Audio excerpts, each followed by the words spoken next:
പ്രപഞ്ചമാതാവായ ആദിപരാശക്തി യോനി രൂപത്തിൽ ആരാധിക്കപ്പെടുന്ന പുണ്യക്ഷേത്രമാണ് ആസാമിലെ കാമാഖ്യ ശക്തിപീഠ ക്ഷേത്രം. എല്ലാ വർഷവും ജൂൺ മാസത്തില് രജസ്വലയാകുന്ന ദേവിയുടെ 3 ദിവസത്തെ ആർത്തവ ദിനങ്ങളാണ് ഇവിടുത്തെ ഉത്സവമായി ആഘോഷിക്കപ്പെടുന്നത്. ഈ ക്ഷേത്രത്തിലെ എല്ലാ ദിവസവും ആടിനെ ബലി നൽകാറുണ്ട്. അങ്ങനെ വർഷങ്ങളായിട്ടുള്ള ഒരു ആഗ്രഹം സഫലമായിരിക്കുകയാണ്. കാമാഖ്യാദേവി ക്ഷേത്രം വീഡിയോയിലും ഫോട്ടോയിലും ഒക്കെ കാണുകയും വായിച്ചും മാത്രം അറിഞ്ഞിട്ടുള്ള ക്ഷേത്രത്തിൽ എത്താനായിട്ട് ഇപ്പോഴാണ് ഭാഗ്യമുണ്ടായത്. ശരിക്കും ഈ യാത്രയോടൊപ്പം ഇവിടെ എത്തുമെന്ന് ഞാൻ ഒരിക്കലും ഓർത്തിരുന്നതല്ല, അങ്ങനെ ഒരു പ്ലാനിങ്ങും ഇല്ലായിരുന്നു. ശരിക്കും പറഞ്ഞാൽ ഈ ജാർഖണ്ഡിലെ ദ്യോഗറിനടുത്താണ്, ദ്യോഗറിൽ നിന്ന് ഇത്രയും ദൂരമേ ഉള്ളൂ ഈ ക്ഷേത്രത്തിലേക്കെന്ന് മനസ്സിലാക്കിയപ്പോഴാണ് ഈ ജ്യോതിർലിംഗ യാത്രയുടെ കൂടെ നമ്മൾ ഈ കാമാഖ്യയും കൂടെ പ്ലാൻ ചെയ്യുന്നത്.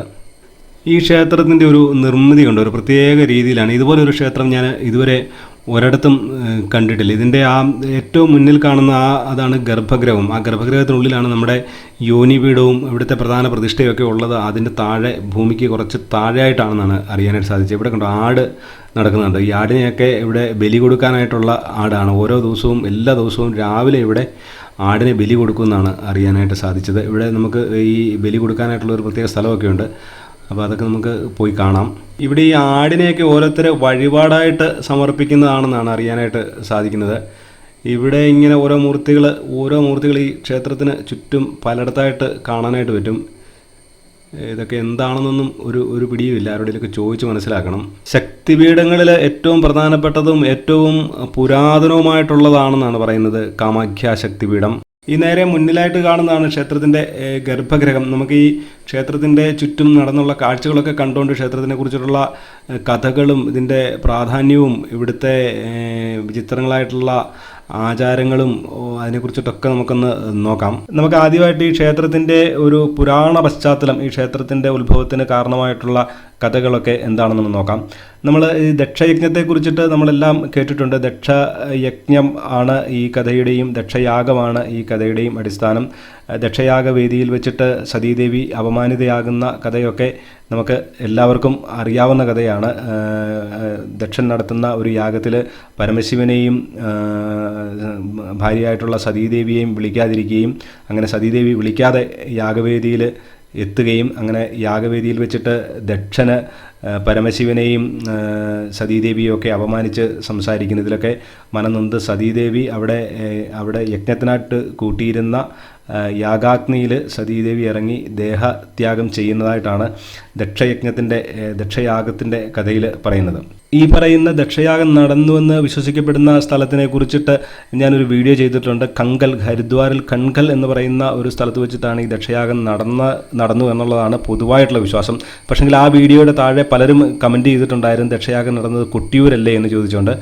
അപ്പം കൊട്ടിയൂർ എന്നുള്ള സ്ഥലത്തിനെക്കുറിച്ച് നമുക്ക് കേരളത്തിലുള്ള ആൾക്കാർക്ക് മാത്രമേ അറിയത്തുള്ളൂ. കേരളത്തിന് വെളിയിൽ ആരും കൊട്ടിയൂർ എന്ന് പറയുന്ന ഒരു സ്ഥലത്തിനെ കുറിച്ചിട്ട് കേട്ടിട്ടില്ല. അതുകൊണ്ട് കേരളത്തിന് വെളിയിലുള്ള ആൾക്കാർ മുഴുവൻ വിശ്വസിക്കുന്നത് ഹരിദ്വാറിലെ കൺകലിലാണ് ദക്ഷയാഗം നടന്നതെന്നാണ്. തൻ്റെ പത്നിയുടെ മരണവിവരം അറിഞ്ഞിട്ട് ഭഗവാൻ പരമശിവന് ഈ യജ്ഞവേദിയിൽ എത്തുകയും യജ്ഞവേദിയിൽ സതീദേവിയുടെ ശരീരം, പകുതി കത്തിയ ശരീരവും എടുത്ത് പരമശിവന് സംഹാരതാണ്ഡവം ആടുകയാണ്. ലോകത്തിനെ മുഴുവൻ നശിപ്പിക്കുന്ന രീതിയിലുള്ള സംഹാരതാണ്ഡവം ആടുമ്പോഴത്തേനും ഈ പരമശിവൻ്റെ കോപം ശമിപ്പിക്കുവാൻ വേണ്ടിയിട്ട്, പരമശിവനെ ശാന്തനാക്കുവാൻ വേണ്ടിയിട്ട് ഈ സതിയുടെ ശരീരം നശിപ്പിച്ച് കളയുന്നതാണ് അതിനുള്ള ഒരു ഉപായമെന്ന് തോന്നിയപ്പോൾ നമ്മുടെ മഹാവിഷ്ണുവിൻ്റെ സുദർശന ചക്രം കൊണ്ട് ഈ സതിയുടെ ശരീരം 51 കഷണങ്ങളായിട്ട് മുറിക്കുകയാണ്. 51 കഷണങ്ങളായിട്ട് മുറിയുന്ന സതീദേവിയുടെ ശരീരഭാഗങ്ങൾ ഭാരതത്തിലുടനീളം പല സ്ഥലങ്ങളിലായിട്ട് ചിന്നിച്ചിതറി വീണു എന്നതാണ് വിശ്വാസം. അങ്ങനെ സതീദേവിയുടെ ശരീരം വീണ 51 സ്ഥലങ്ങളാണ് 51 ശക്തിപീഠങ്ങളായിട്ട് അറിയപ്പെടുന്നത്. ഓരോ ശക്തിപീഠങ്ങളിലും സതീദേവിയുടെ ഓരോ അവയവങ്ങൾ വീണു എന്നുള്ളതാണ് നമ്മുടെ വിശ്വാസം. അങ്ങനെ സതീദേവിയുടെ യോനിഭാഗം വന്ന് വീണ സ്ഥലമാണ് ഇന്ന് നമ്മൾ ഇപ്പോൾ ഈ നിൽക്കുന്ന ഈ കാമാഖ്യ ക്ഷേത്രം. അപ്പോൾ ഇവിടുത്തെ പ്രതിഷ്ഠ സതീദേവിയുടെ ആ യോനി തന്നെയാണ് ഇവിടുത്തെ പ്രതിഷ്ഠ. ഇവിടെ വേറെ വിഗ്രഹങ്ങളോ കാര്യങ്ങളോ ഒന്നും ഈ ക്ഷേത്രത്തിൻ്റെ ഗർഭഗൃഹത്തിനകത്ത് ഇല്ല. ഈ ക്ഷേത്രത്തിൻ്റെ ഗർഭഗൃഹത്തിൽ താഴെയായിട്ട്, ഭൂമിക്ക് അടിയിലായിട്ട് ഏതാണ്ട് ഒരു 20 അടി താഴെയായിട്ട് യോനിയുടെ ആകൃതിയിലുള്ള ഒരു ശിലയാണ് ഇവിടെ ആരാധിക്കപ്പെടുന്നത്. അല്ലാതെ മറ്റ് വിഗ്രഹങ്ങളൊന്നും ഇവിടെയില്ല. ഇതാണ് കാമാഖ്യ യോനിപീഠം അല്ലെങ്കിൽ കാമാഖ്യ ശക്തിപീഠം എന്ന് പറയുന്നത്. കാമാഖ്യ ക്ഷേത്രത്തിനെക്കുറിച്ച് നിഗൂഢമായിട്ടുള്ള അനേകം കഥകളും ചരിത്രങ്ങളും ഒക്കെ ഉണ്ട്. അതിലിട്ടൊക്കെ വരുന്നതിന് മുമ്പ് നമുക്ക് ഈ ശക്തിപീഠത്തിനെ കുറിച്ചിട്ട് ജസ്റ്റ് ഒന്ന് പറയാം.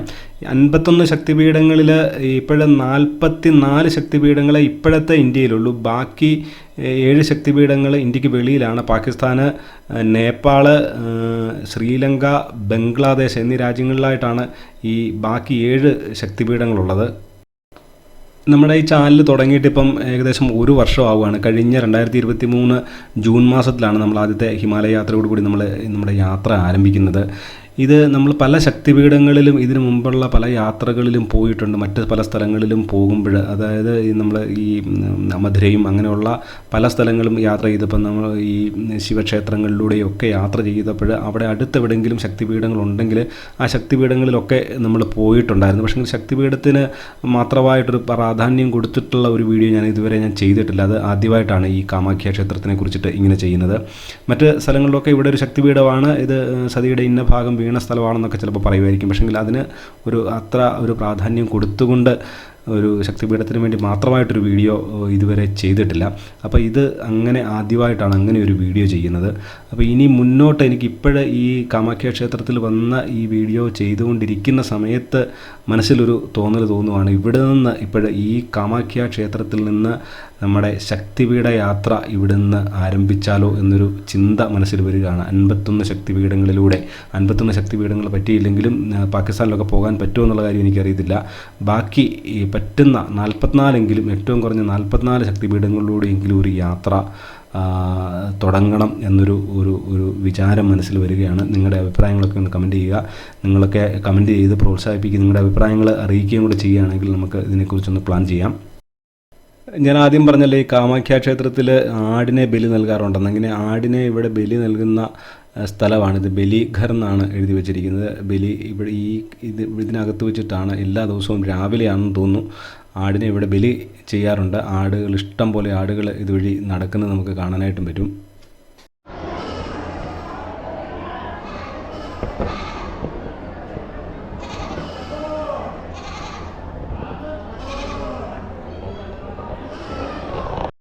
മൃഗബലിയൊക്കെ എന്താണെങ്കിലും നമ്മൾ അനാചാരമായിട്ടാണ് കൂട്ടിയിരിക്കുന്നത്.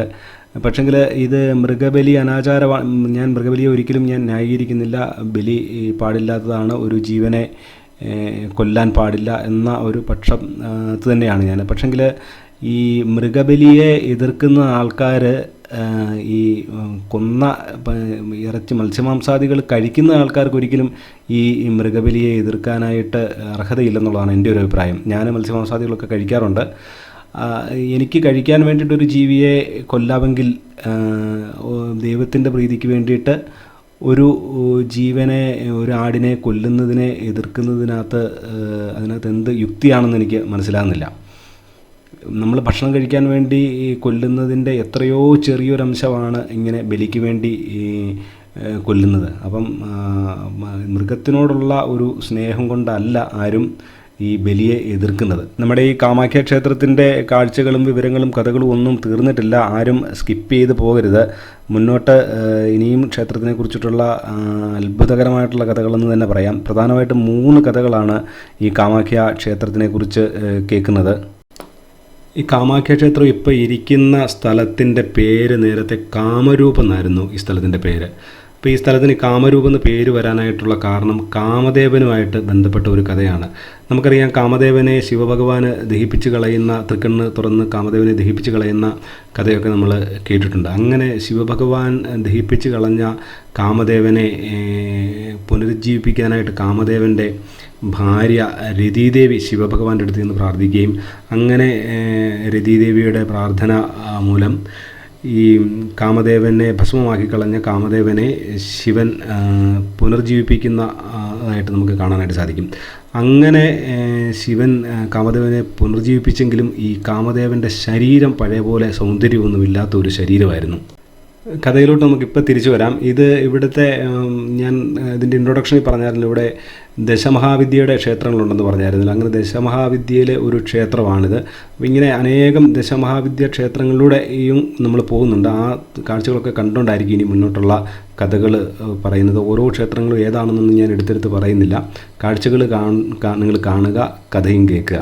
നമ്മൾ കാമദേവൻ്റെ കഥയാണ് പറഞ്ഞുകൊണ്ടിരുന്നത്. അപ്പോൾ കാമദേവന് ശിവൻ പുനരുജ്ജീവിപ്പിച്ചെങ്കിലും കാമദേവന് സൗന്ദര്യം ഇല്ലാത്തൊരവസ്ഥയായിരുന്നു ഉണ്ടായിരുന്നത്. അപ്പം അങ്ങനെ രതിദേവി ശിവനോട് ഈ കാമദേവൻ്റെ സൗന്ദര്യം തിരിച്ചു വേണമെന്ന് പറഞ്ഞപ്പോൾ പരമശിവനാണ് പറയുന്നത്, നീലാചല പർവ്വതത്തിൽ പോയിട്ട് കാമാഖ്യാദേവിയെ ഉപാസിക്കുക. അവിടെ പോയി സാധനകൾ ചെയ്തു കഴിഞ്ഞാൽ കാമദേവന് അദ്ദേഹത്തിൻ്റെ സൗന്ദര്യമൊക്കെ തിരിച്ചു കിട്ടുമെന്ന്.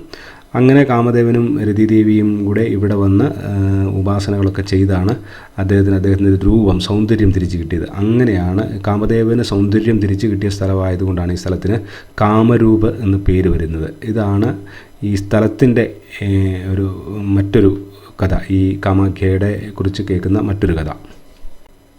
ദശമഹാവിദ്യാ ക്ഷേത്രങ്ങളിൽ ഭുവനേശ്വരി ക്ഷേത്രമാണിത്. ഭുവനേശ്വരി ക്ഷേത്രത്തിലോട്ടാണ് നമ്മൾ ഇനി പോകുന്നത്. അപ്പോൾ ഇവിടുത്തെ ഈ കാഴ്ചകൾ കണ്ടുകൊണ്ട് നമുക്ക് ഇതിനെക്കുറിച്ച് ഈ കാമാഖ്യ ക്ഷേത്രത്തിൻ്റെ മറ്റൊരു കഥയും കൂടെ നമുക്ക് കേൾക്കാം.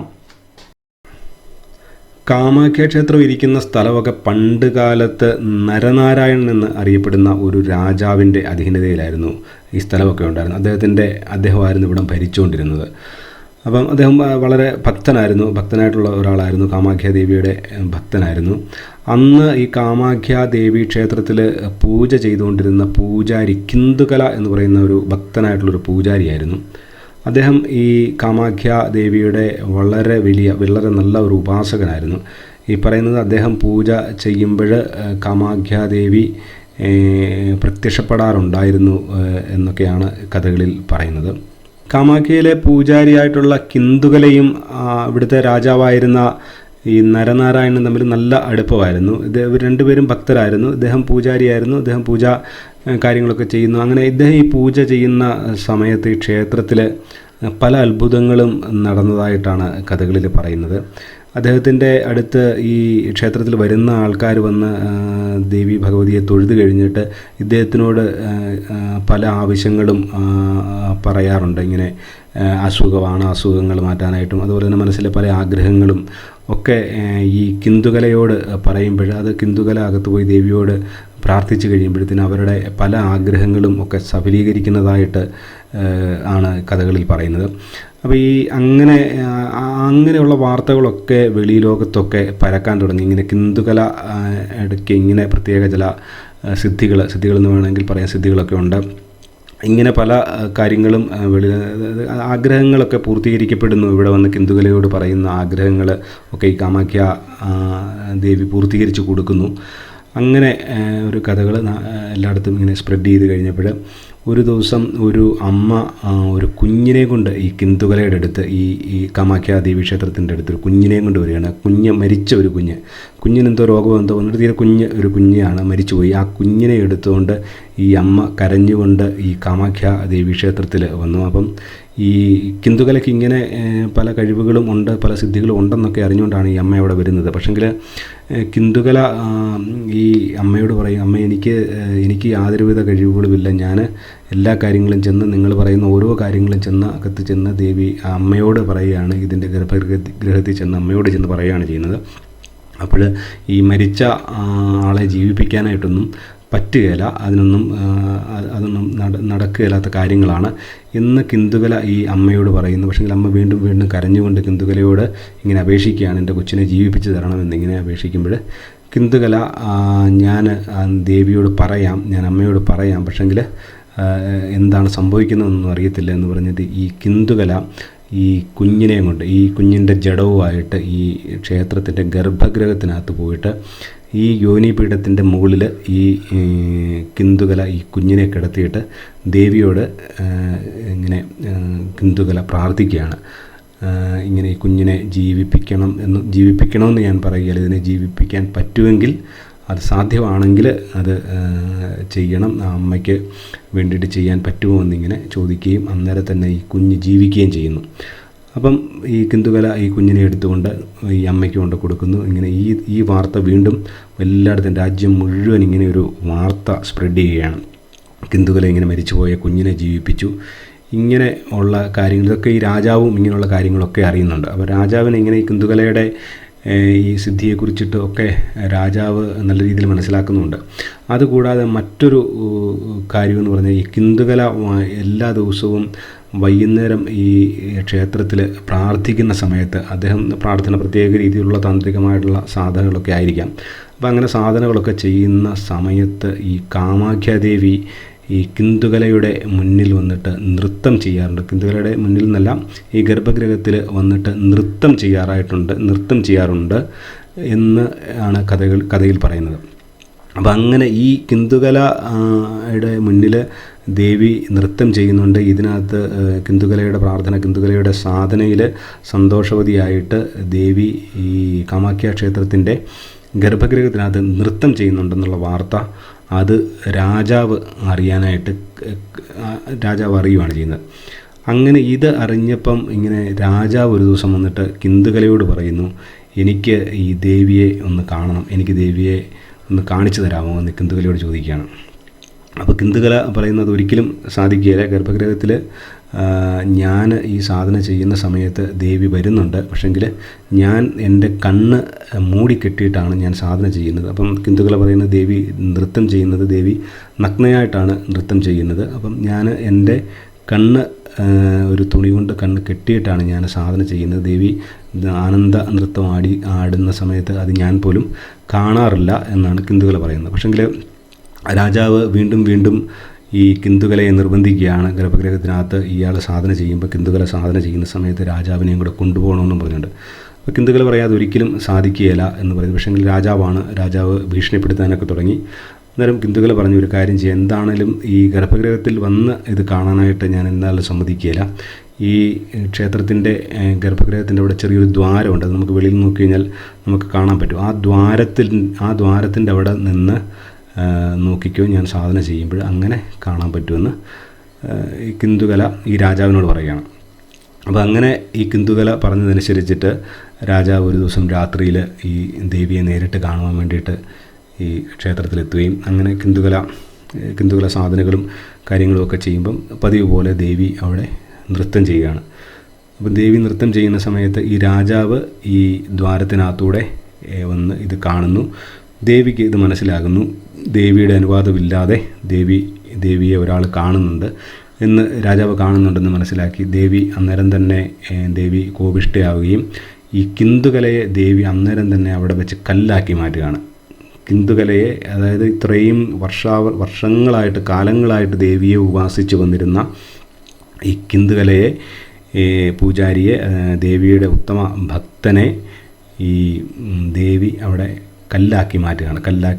കല്ലുകൊണ്ടൊരു മൂർത്തിയാക്കി മാറ്റുകയാണ്. നമുക്ക് കാമാഖ്യ ക്ഷേത്രത്തിൽ ഇപ്പോഴും ആ മൂർത്തി കാണാൻ പറ്റും. ദേവി പൂജാരിയെ കല്ലാക്കിയതിന് ശേഷം രാജാവിനെയും ശപിക്കുകയാണ്. രാജാവ് നരനാരായണൻ രാജാവിനെ ശപിക്കുന്നത്, രാജാവിൻ്റെ വംശത്തിലുള്ള ആരെങ്കിലുമോ ഈ നീലാചല പർവ്വതത്തിലോട്ട് നോക്കുകയെങ്കിലും ചെയ്താൽ, ഇനി മേലാൽ നോക്കുകയെങ്കിലും ചെയ്താൽ നിൻ്റെ വംശം മുഴുവൻ ഞാൻ നശിപ്പിച്ച് കളയുമെന്നാണ് ദേവി പറയുന്നത്. അപ്പോൾ അങ്ങനെ ആ ശാപം ഇപ്പോഴും നിലനിൽക്കുന്നു എന്നാണ് പറയുന്നത്. അപ്പോൾ ആ രാജാവിൻ്റെ ഇപ്പോഴത്തെ ഉള്ള വംശജരാണെങ്കിലും ഈ നീലാചല പർവ്വതത്തിൻ്റെ അടുത്തൂടെ പോലും അവർ പോകാറില്ല. എന്തെങ്കിലും കാരണവശാൽ അവർ ട്രെയിനിൽ പോലും ആ രാജാവിൻ്റെ പരമ്പര ഇപ്പോഴും ഉണ്ട്. അപ്പോൾ ആ രാജാവിൻ്റെ പരമ്പരയിൽപ്പെട്ട ആരെങ്കിലും ഇപ്പോഴും ഈ ട്രെയിനിൽ പോലും ഇതിൻ്റെ അടുത്തൂടെ വല്ലതും പോയിട്ടുണ്ടെങ്കിൽ അവർ കൊട നൂർത്തു എന്നാണ് പറയുന്നത്. കൊട ഈ പർവ്വതത്തിലോട്ട് അറിയാതെ പോലും നോക്കാതിരിക്കാൻ വേണ്ടിയിട്ട് അവർ കൊട കൊണ്ട് മറച്ച് പിടിക്കും എന്നാണ് പറയുന്നത്, ഇവരുടെ ദൃഷ്ടി ഇങ്ങോട്ട് പതിയാതിരിക്കാൻ വേണ്ടിയിട്ട്. അപ്പോൾ ഇതാണ് ഈ കാമാഖ്യ ക്ഷേത്രത്തിനെ കുറിച്ചിട്ട് ഉള്ള എല്ലായിടത്തും കേൾക്കുന്ന ഒരു കഥ. ഇനി ഒരു കഥയും കൂടെ ഉണ്ട്. അത് ഈ നരകാസുരൻ എന്ന് പറയുന്ന ഒരു അസുരനും ശ്രീകൃഷ്ണനും സത്യഭാമയും പരമശിവനും ഒക്കെ ആയിട്ട് ബന്ധപ്പെട്ടൊരു കഥയാണ്. ആ കഥ നമുക്ക് വീഡിയോയുടെ അവസാനം പറയാം. അതിനു മുമ്പ് നമുക്കിപ്പോഴേ ഇവിടുത്തെ ഉത്സവമായിട്ടുള്ള അമ്പുബാച്ചി മേളയുടെ കുറച്ച് കാഴ്ചകൾ കാണാം. അതിനെക്കുറിച്ചും കൂടെ നമുക്ക് മനസ്സിലാക്കാം. ഈ ക്ഷേത്രത്തിൻ്റെ ഉത്സവത്തിനെ കുറിച്ചിട്ട് ഞാൻ ആദ്യം ഈ ഇൻട്രൊഡക്ഷനിൽ പറഞ്ഞായിരുന്നല്ലോ, ഈ ദേവി ഈ വർഷത്തിലൊന്ന് ദേവി രജസ്വലയാകുകയാണ്. രജസ്വലയാകുന്നത് അന്ന് മുതൽ 3 ദിവസത്തേനാണ് ഈ ക്ഷേത്രം അടച്ചിടുന്നത്. അത് എല്ലാ വർഷവും ജൂൺ മാസത്തിലാണ്. ഇപ്രാവശ്യത്തത് ജൂൺ മാസം 22-ാം തീയതി മുതൽ 26-ാം തീയതി വരെയായിരുന്നു ഇവിടുത്തെ ഉത്സവം, ഈ 2024. അപ്പോൾ അങ്ങനെ ആ ഉത്സവത്തിൻ്റെ സമയത്ത് ഈ ക്ഷേത്രം അടച്ചിടുകയും ദേവി രജസ്വലയാകുകയും ചെയ്യുന്നു. അപ്പോൾ അങ്ങനെ ആ സമയത്ത് ഈ ക്ഷേത്രത്തിൻ്റെ ചുറ്റുവട്ടത്തുള്ള ജലാശയങ്ങളിലെല്ലാം വെള്ളം ചുവപ്പ് കളർ ആകും എന്നാണ് വിശ്വാസം. അങ്ങനെ ഇതും വളരെ നിഗൂഢമായിട്ടുള്ള ഇവിടുത്തെ ഒരു സംഗതിയാണ്. അപ്പോൾ ഈ വെള്ളം എന്തായാലും ചുമലയാകുന്നുണ്ട്. പക്ഷേങ്കിൽ അതിനെക്കുറിച്ച് പല കാര്യങ്ങളും അതിൻ്റെ മറ്റ് പല ശാസ്ത്രീയമായിട്ടുള്ള കാരണങ്ങളൊക്കെ ആൾക്കാർ പറയുന്നുണ്ട്. ഇവിടുത്തെ ഇതിൽ ഇരുമ്പിൻ്റെ അംശം ആ സമയത്ത് കൂടുന്നതാണ്, അതുകൊണ്ടാണ് ഈ ചുമല കളർ വരുന്നതെന്നൊക്കെ പറയുന്നുണ്ട്. അതല്ല, ഇതിനകത്ത് ഈ പൂജാരിമാർ സിന്ദൂരം കലക്കുന്നുണ്ട് ഇവിടുത്തെ ജലാശയങ്ങളിലൊക്കെ എന്നും പറയുന്നുണ്ട്. അപ്പോൾ എന്താണ് ഇതിൻ്റെ സത്യാവസ്ഥ എന്ന് അറിയത്തില്ല. ഇതാണ് ഇവിടുത്തെ ഉത്സവത്തിൻ്റെ ഒരു രീതി. ഇതാണ് വളരെ രാജ്യത്തിൻ്റെ പല ഭാഗത്തു നിന്നും അനേകം ആൾക്കാർ ഈ ഉത്സവത്തിൽ പങ്കെടുക്കാനായിട്ട് ഇവിടെ വരാറുണ്ട്. ഈ ക്ഷേത്രത്തിലെ തന്ത്രമന്ത്ര സാധനകൾക്കൊക്കെ വളരെ വിശേഷപ്പെട്ട സമയമാണ് ഈ 3 ദിവസം എന്നാണ് പറയുന്നത്. പക്ഷേങ്കിൽ ഇത് അല്ലാത്ത സമയത്തും ഈ കാമാഖ്യാദേവി ക്ഷേത്രം താന്ത്രികമായിട്ട് വളരെ പ്രാധാന്യമുള്ളൊരു ക്ഷേത്രമായിട്ടാണ് അറിയപ്പെടുന്നത്. നമ്മുടെ വീഡിയോ വളരെ നീണ്ടു പോവുകയാണ്. നമുക്കൊരു കാര്യം ചെയ്യാം, ഈ അംബുബാച്ചിമേളയുടെ കാര്യങ്ങളൊക്കെ ഉൾപ്പെടുത്തിക്കൊണ്ട് ഞാൻ അടുത്ത ഒരു വീഡിയോ ചെയ്യാം. അതുപോലെ തന്നെ ഈ നരകാസുരൻ്റെ കഥ പറയാമെന്ന് പറഞ്ഞാൽ അതും പറഞ്ഞില്ല. അപ്പോൾ നരകാസുരൻ്റെ കഥ വളരെ വളരെ പ്രധാനപ്പെട്ടൊരു കഥയാണ്. കൃഷ്ണനും ഈ കാമാഖ്യാദേവിയും ആയിട്ടുള്ളൊരു ലിങ്ക് അതിനകത്തുണ്ട്. അപ്പോൾ ആ കഥയും ഈ അംബുബാച്ചിമേളയുടെ കാഴ്ചകളും ഒക്കെ ഉൾപ്പെടുത്തിക്കൊണ്ട് ഞാൻ വേറൊരു വീഡിയോ ചെയ്യാം. അപ്പോൾ വീഡിയോ മുഴുവനായിട്ട് കണ്ട എല്ലാവർക്കും നന്ദി, എല്ലാവർക്കും നമസ്കാരം.